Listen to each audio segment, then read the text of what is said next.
दोस्तों, पैसा कमाना आसान हो सकता है, लेकिन उस पैसे को टिकाए रखना, ये एक बिल्कुल अलग कला है। भाग 1 में हमने समझा कि पैसा गणित नहीं, मनोविज्ञान है। और आज भाग 2 में हम उन 10 गहरे नियमों की बात करने वाले हैं जो आपको सिर्फ अमीर नहीं बनाएंगे, बल्कि लंबे समय तक अमीर बनाए रखेंगे। अगर आपने भाग 1 नहीं देखा है, तो उसका लिंक विवरण में है, पहले जरूर देख लीजिए। लेकिन अगर आप अपने पैसों की सोच को अगले स्तर तक ले जाने के लिए तैयार हैं, तो चलिए शुरू करते हैं बचे हुए 10 सबसे ताकतवर सबक, एक एक करके। सबसे पहला और सबसे चौंकाने वाला सबक है, तर्क संगत नहीं, समझदार बनिए। हमें हमेशा यही सिखाया गया है कि पैसों से जुड़े हर फैसले हिसाब किताब और गणना से लेने चाहिए, क्योंकि वही सही लगता है। लेकिन मॉर्गन हाउसल कहते हैं, इंसान कोई मशीन नहीं है। एक उदाहरण से समझिए। मान लीजिए आपके पास एक ऐसी योजना है जो कागज पर 100% सही दिखती है, लेकिन उसकी वजह से आपकी रातों की नींद उड़ जाती है, दिल में हर वक्त डर बना रहता है। तो ऐसी योजना बेकार है। सही योजना वो होती है जो आपको लंबे समय तक मैदान में टिकाए रखे, भले ही उसका मुनाफा थोड़ा कम क्यों ना हो। सीख बहुत साफ है, ऐसे फैसले लीजिए जिनसे आप चैन की नींद सो सके, न कि ऐसे जो सिर्फ कागज पर अच्छे लगे। लेकिन दोस्तों, सिर्फ सोच सही होना ही काफी नहीं है। बाजार हमेशा हमारे हिसाब से नहीं चलता, और इसलिए अगला सबक हमें उस सच्चाई के लिए तैयार करेगा जिस पर किसी का बस नहीं चलता। हमने पिछले सबक में दिल की शांति की बात की थी, लेकिन सवाल यह है, क्या सिर्फ शांति से योजना बना लेना काफी है? नहीं। सबसे बड़ी गलती जो बड़े बड़े निवेशक भी कर बैठते हैं, वो ये कि वो इतिहास को भविष्य का नक्शा समझ लेते हैं। उन्हें लगता है कि अगर पिछले 10 साल बाजार ऐसा चला है, तो अगले 10 साल भी बिल्कुल वैसे ही चलेंगे। यहीं पर मॉर्गन हाउसल एक बहुत गहरी बात कहते हैं, जो आज तक कभी नहीं हुआ, वही भविष्य में सबसे ज्यादा होता है। एक आसान उदाहरण से समझिए। मान लीजिए आप गाड़ी चला रहे हैं और आपकी पूरी नजर सिर्फ पीछे देखने वाले शीशे पर टिकी हुई है। क्या आप आगे का रास्ता सही से देख पाएंगे? बिल्कुल नहीं। हादसा तय है। निवेश भी कुछ ऐसा ही है। 2020 से पहले किसी भी बड़े विशेषज्ञ की गणना में महामारी का जिक्र नहीं था। किसी की योजना में वो घटना शामिल नहीं थी, लेकिन एक अनदेखे हादसे ने पूरी दुनिया की दिशा बदल दी। तो सीख बिल्कुल साफ है, इतिहास से सीख लो, लेकिन उसे भविष्य की गारंटी मत समझो। बाजार हमेशा चौंकाता है, और जो पहले कभी नहीं हुआ वही कल हो सकता है। इसलिए हमेशा तैयार रहिए। और अब अगला सवाल ये उठता है, अगर भविष्य कोई नहीं जानता और बड़ी घटनाएं बिना बताए आ जाती हैं, तो इंसान टिके कैसे? इसका जवाब छुपा है अगले सबक में, एक ऐसी सोच में जो हर तूफान में आपको खड़ा रख सकती है। दोस्तों, अगर भविष्य सच में सरप्राइज से भरा हुआ है, जैसा हमने अभी समझा, तो सवाल उठता है, हम जीतेंगे कैसे? यहीं से आता है तीसरा और सबसे जरूरी नियम, गलती की गुंजाइश रखना। बेंजामिन ग्राहम, जो वॉरेन बफेट के गुरु थे, इसे सुरक्षा की गुंजाइश कहते थे। इसका सीधा सा मतलब है, हमेशा थोड़ा सा बचाकर चलो, ताकि अगर हालात बिगड़ जाए तो आप टूटे नहीं। एक उदाहरण से समझिए। अगर आपको लगता है कि रिटायरमेंट के लिए आपको 1 करोड़ रुपए चाहिए, तो अपनी योजना ठीक 1 करोड़ की मत बनाइए, उसे 1.5 करोड़ की बनाइए। क्योंकि अगर बाजार गिर गया, नौकरी चली गई या कोई अनसोचा खर्च आ गया, तो वही अतिरिक्त रकम आपको डूबने से बचा लेगी। मॉर्गन हाउसल कहते हैं कि हर योजना का सबसे अहम हिस्सा यही होता है कि आप इस बात की योजना बनाएं कि अगर आपकी योजना ठीक वैसे काम न करे जैसा आपने सोचा था, तो आप क्या करेंगे। सीख बिल्कुल साफ है, सिर्फ सबसे अच्छे हालात के लिए मत सोचिए, सबसे बुरे हालात के लिए भी जगह छोड़िए, ताकि किस्मत अगर साथ न भी दे, तब भी आप खेल से बाहर न हो। अब दुनिया के सरप्राइज के लिए तो हमने गुंजाइश रख ली, लेकिन उस खतरे का क्या जो बाजार से नहीं, बल्कि आपके अपने अंदर से आता है। क्योंकि समय के साथ सिर्फ बाजार नहीं बदलता, इंसान भी बदल जाता है। मार्केट बदलता है, ये हमने मान लिया। भविष्य सरप्राइज देता है, ये भी मान लिया। लेकिन एक और चीज है जो बदल जाती है, और जिसे हम सबसे ज्यादा नजरअंदाज करते हैं, वो है आप खुद।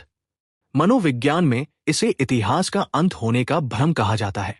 हमें लगता है कि हम अतीत में बहुत बदल चुके हैं, लेकिन अब हम जैसे हैं वैसे ही रहेंगे। सच ये है कि यही सबसे बड़ा झूठ है। एक उदाहरण से समझिए। आज 25 साल की उम्र में आपको लगता है कि बस आक्रामक बनकर दिन रात पैसा कमाना है, बड़ी गाड़ी लेनी है।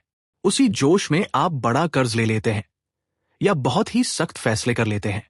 लेकिन मुमकिन है कि 40 की उम्र में आपको पैसों से ज्यादा शांति और परिवार के साथ समय चाहिए हो।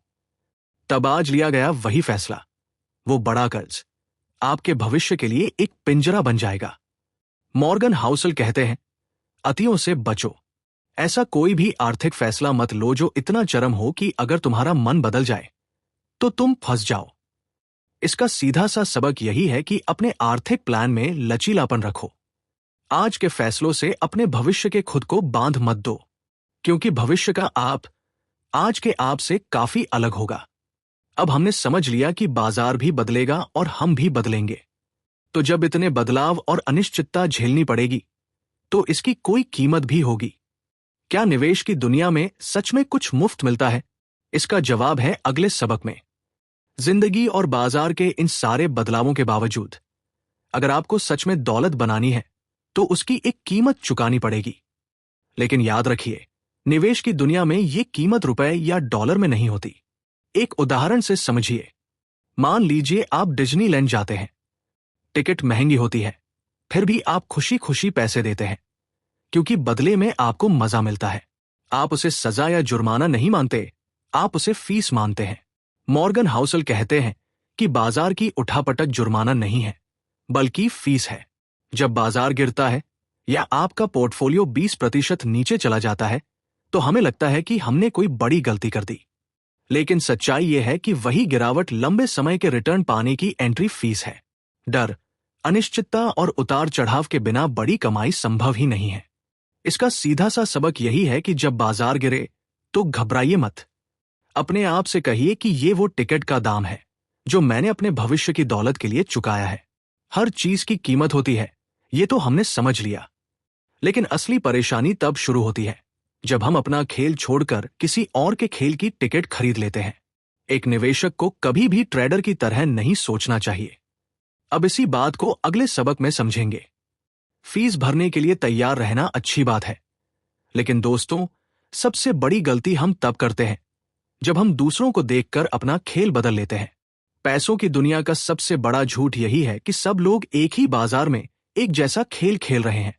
सच्चाई यह है कि हर इंसान का खेल अलग है, उसका समय अलग है और उसका मकसद अलग है। एक उदाहरण से समझिए। मान लीजिए टीवी पर कोई एक्सपर्ट चिल्ला रहा है कि अभी बेच दो, बाजार गिरने वाला है। हो सकता है वो एक डे ट्रेडर हो जिसका खेल सिर्फ 1 घंटे का हो। उसके लिए बेच देना सही फैसला हो सकता है। लेकिन अगर आप 10 साल के लिए निवेश करने वाले लॉन्ग टर्म इन्वेस्टर हैं और उसकी बात सुनकर बेच देते हैं, तो नुकसान आपका होगा, उसका नहीं। मॉर्गन हाउसल साफ कहते हैं कि उन लोगों से फाइनेंशियल सलाह लेने से बचो जो तुमसे अलग खेल खेल रहे हैं। सीख बिल्कुल साफ है। किसी की टिप मानने से पहले खुद से पूछो, क्या ये इंसान वही खेल खेल रहा है जो मैं खेल रहा हूं? अगर जवाब ना है तो उसकी सलाह को आराम से नजरअंदाज कर दो। अपनी राह पर टिके रहना आसान होता अगर हमारे आसपास नकारात्मक आवाजें ना होती। अगला सबक इसी पर है कि हम अच्छी खबर के मुकाबले बुरी खबरों पर ज्यादा जल्दी क्यों भरोसा कर लेते हैं। अपने खेल पर ध्यान टिकाए रखना आसान होता अगर दुनिया हमें हर वक्त डराती न रहती। लेकिन दोस्तों, सच्चाई यह है कि हमारा दिमाग नेगेटिव खबरों की तरफ चुंबक की तरह खिंचता चला जाता है।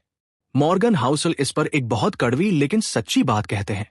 उन्हें लगता है कि पॉजिटिव बातें अक्सर किसी सेल्स पिच जैसी लगती है, जैसे कोई हमें कुछ बेच रहा हो। लेकिन नेगेटिव बातें हमें ऐसी लगती है जैसे कोई हमें सावधान कर रहा हो, बचाने की कोशिश कर रहा हो। अब एक उदाहरण से समझिए। अगर कोई आपसे कहे कि आने वाले 10 सालों में भारत की अर्थव्यवस्था दोगुनी हो जाएगी, तो ज्यादातर लोग कहेंगे ये तो हवा में बातें हैं। लेकिन अगर कोई कह दे कि कल मार्केट क्रैश होने वाला है, तो अचानक सब लोग ध्यान से सुनने लगते हैं और उस इंसान को बहुत समझदार मान लेते हैं। जबकि इतिहास कुछ और ही कहानी सुनाता है। तबाही तेजी से आती है, शोर मचाती है और सबको दिख जाती है। लेकिन तरक्की धीरे धीरे होती है, चुपचाप होती है और अक्सर नजर ही नहीं आती। कोरोना कुछ ही हफ्तों में पूरी दुनिया पर छा गया, लेकिन उससे उबरने में सालों लग गए। सीख बहुत साफ है। नेगेटिव लोग ज्यादा समझदार सुनाई देते हैं, लेकिन पैसा हमेशा आशावादी लोग ही बनाते हैं। शोर पर मत जाओ, ग्रोथ पर ध्यान दो। और हम नेगेटिविटी की तरफ खिंचते क्यों हैं? क्योंकि हमें हर चीज के पीछे कोई न कोई वजह चाहिए होती है, और जब वजह साफ नहीं मिलती तो हमारा दिमाग खुद ही कहानियां बना लेता है। अफसोस की बात यह है कि ये कहानियां अक्सर गलत होती है। कैसे? यही हम अगले सबक में समझेंगे। हम नेगेटिव इसलिए हो जाते हैं क्योंकि हम इंसान हैं, और इंसानों को कहानियां पसंद होती है। लेकिन दिक्कत यह है कि यही कहानियां कई बार हमें बर्बाद भी कर देती हैं। मॉर्गन हाउसल एक बहुत गहरा मनोवैज्ञानिक नियम बताते हैं। उनका कहना है कि जिस चीज को हम जितनी ज्यादा सच्चा मानना चाहते हैं, उसी चीज के बारे में बनाई गई कहानी पर हम उतनी ही आसानी से भरोसा कर लेते हैं, भले ही वो सच्चाई को बढ़ा चढ़ाकर दिखा रही हो। मतलब साफ है, अगर दिल किसी बात को सच मानना चाहता है तो दिमाग उसके लिए तर्क ढूंढ लेता है। अब एक उदाहरण से समझिए। अगर कोई आपसे कहे कि उसके पास एक सीक्रेट तरीका है जिससे आपका पैसा एक महीने में दोगुना हो जाएगा, तो आमतौर पर तर्क कहेगा कि यह धोखा है। लेकिन अगर आप पैसों की तंगी में हैं, परेशान हैं और किसी चमत्कार की उम्मीद कर रहे हैं, तो वही दिमाग उस तर्क को नजरअंदाज कर देगा और उस झूठी कहानी पर भरोसा कर लेगा, सिर्फ इसलिए क्योंकि आप चाहते हैं कि वो बात सच हो जाए। यही वजह है कि जल्दी अमीर बनने वाली स्कीमें, लॉटरी और फर्जी टिप्स हमेशा लोगों को खसाती रहती है। वो डेटा नहीं बेचती, वो उम्मीद बेचती है। सीख बहुत सीधी है। जब भी कोई डील आपको सच होने से ज्यादा अच्छी लगे तो रुक जाइए। खुद से पूछिए कि क्या आप सच में तथ्यों को देख रहे हैं या बस एक खूबसूरत कहानी सुन रहे हैं। और इन सारी कहानियों और शोर शराबे के बीच हम अक्सर असली दौलत को देख ही नहीं पाते। हम दिखावटी अमीरी को ही असली अमीरी समझ लेते हैं, जबकि जैसा हम पहले भी समझ चुके हैं, असली दौलत वो नहीं होती जो इंस्टाग्राम पर चमकती दिखे। असली दौलत खामोश होती है, छुपी हुई होती है और दिखावे की मोहताज नहीं होती। और इसी गहरे सच को हम अगले हिस्से में एक बार फिर मजबूती से समझेंगे। हमारी आंखें हमें अक्सर धोखा दे देती है। हमें वही दिखता है जो सामने होता है, बड़ी गाड़ी, बड़ा घर, महंगी घड़ी, और बस इतना देखकर हम सोच लेते हैं, वाह, ये आदमी कितना अमीर है। लेकिन यहीं पर मॉर्गन हाउसल हमें रोकते हैं और कहते हैं कि असली दौलत वो नहीं होती जो दिखती है। असली दौलत वो होती है जो दिखाई ही नहीं देती। जरा फर्क समझिए। रिच होना आज की इनकम दिखाता है। अगर किसी ने 1 करोड़ की गाड़ी खरीदी है तो हमें उसके बारे में सिर्फ एक ही बात पक्की पता है, उसके पास अब 1 करोड़ रुपए कम है। हो सकता है वो गाड़ी लोन पर ली हो सकता है उसकी सारी बचत उसी में चली गई हो। लेकिन वेल्दी होना इनकम नहीं होता, आजादी होती है। वेल्थ वो पैसा है जो आपने खर्च नहीं किया, वो पैसा जो चुपचाप बैंक में पड़ा रहता है। वही पैसा आपको ये ताकत देता है कि आप कह सके, आज मन नहीं है तो नौकरी छोड़ सकता हूं, आज समय चाहिए तो आराम कर सकता हूं, आज जिंदगी अपने हिसाब से जी सकता हूं। याद रखने वाली बात यह है कि लोगों को दिखाने के लिए पैसा खर्च करना जल्दी गरीब बनने का सबसे तेज तरीका है। दिखावा पल भर की वाहवाही देता है, लेकिन आजादी सालों तक सुकून देती है। इसलिए सीख बहुत साफ है, अमीर दिखने की दौड़ में असली दौलतमंद बनना मत भूल जाना, क्योंकि असली मजा चमक दमक में नहीं, अपने समय और फैसलों पर कंट्रोल होने में है। अब तक हमने ये सारी बातें समझ ली, सोच बदली, नजरिया बदला, पैसे को देखने का तरीका बदला, लेकिन आखिर में एक सवाल तो बनता ही है, इन सब नियमों को जानने के बाद खुद मॉर्गन हाउसल अपने पैसों के साथ क्या करते हैं? क्या वो किसी सीक्रेट फंड में निवेश करते हैं या कोई खास ट्रिक अपनाते हैं? इसी सवाल का जवाब है आखिरी सबक में। इतनी सारी सोच, मनोविज्ञान और नियम समझने के बाद अब सबसे बड़ा सवाल अपने आप खड़ा होता है, आखिर मॉर्गन हाउसल खुद अपने पैसों के साथ करते क्या है? जवाब सुनकर शायद आपको थोड़ा बोरिंग लगे, लेकिन यही इसकी सबसे बड़ी सच्चाई है। वो कोई जटिल सिस्टम नहीं अपनाते, न रोज नए स्टॉक्स ढूंढते हैं, नहीं हर गिरावट चढ़ाव पर भागते हैं। वो एक पैसिव इन्वेस्टर है। मॉर्गन हाउसल साफ कहते हैं कि वो सिर्फ लो कॉस्ट इंडेक्स फंड्स में निवेश करते हैं और सालों तक उन्हें छेड़ते भी नहीं। उनका लक्ष्य दुनिया का सबसे बेहतरीन इन्वेस्टर बनना नहीं है, उनका असली लक्ष्य है रात को चैन की नींद सोना और अपने परिवार के साथ सुकून से समय बिताना। उन्होंने अपनी रणनीति इतनी सरल रखी है कि चाहे मार्केट क्रैश हो या जोरदार बूम आए, उनकी जिंदगी पर ज्यादा असर नहीं पड़ता। वो हाईएस्ट रिटर्न्स के पीछे नहीं भागते, वो आजादी के पीछे भागते हैं। आजादी अपने समय की, अपने फैसलों की और अपनी जिंदगी की। यही आखिरी और सबसे गहरी सीख है। निवेश को बोरिंग होने दीजिए। अगर आपकी इन्वेस्टमेंट स्ट्रैटेजी आपको रोज एक्साइटमेंट दे रही है, दिल की धड़कनें बढ़ा रही है, तो हो सकता है आप निवेश नहीं, जुआ खेल रहे हों। सही निवेश शांत होता है, धीमा होता है और ज्यादा शोर नहीं मचाता। तो दोस्तों, ये थे द साइकोलॉजी ऑफ मनी के वो 10 सबक जो सिर्फ आपका बैंक बैलेंस नहीं, बल्कि पैसे को देखने और समझने का आपका नजरिया ही बदल सकते हैं। पार्ट 1 और पार्ट 2 को मिलाकर हमने पूरी किताब का निचोड़ समझ लिया। अब आप खुद से एक सवाल जरूर पूछिए, इन सब सीखों में से कौन सी बात आपको सबसे ज्यादा अंदर तक लगी? नीचे कमेंट में जरूर बताइए, मैं हर कमेंट पढ़ता हूं। अगर इस वीडियो ने आपकी जिंदगी में जरा सी भी वैल्यू जोड़ी है, तो लाइक करना मत भूलिए। और ऐसी ही दमदार किताबों की कहानियां और सीखें चाहते हैं, तो चैनल को सब्सक्राइब जरूर कीजिए। मिलते हैं अगली वीडियो में एक नई सीख के साथ। तब तक सीखते रहिए, आगे बढ़ते रहिए। जय हिंद।